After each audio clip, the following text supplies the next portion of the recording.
how to connect who you are with what you do. Secret number 1, begin with the end. How do you want to be remembered?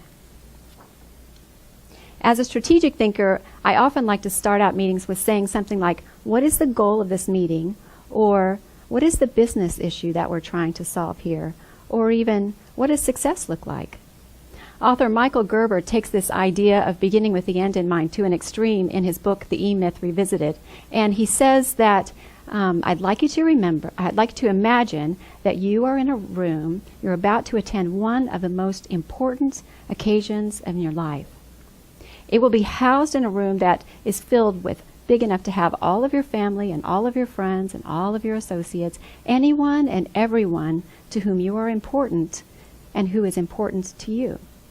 In the center of the room is a large table, and on that table is a large, shiny, ornate box. And in that box is you, stiff as the proverbial board. Can you see yourself lying in that box? Not a dry eye in the room? Now, listen.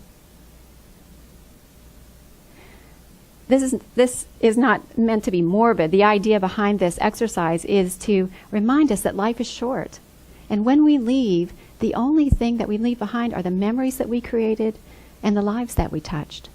So think about what is happening with your colleagues today. How are you treating them? And what would they say about you at your memorial service? When I applied this to myself, here's what I wrote, a couple of sentences. I want my colleagues to remember how I helped them set aside their fears and accomplish more than they ever imagined possible. I want them to remember me for helping them to stay true to their authentic selves and to place why before what and how. How will your colleagues remember you? Will they talk about the margins that you gained, or the deals that you closed, or the efficiencies that you implemented? Or will they talk about the value that you left behind, how you helped them grow, how they're better off because they knew you?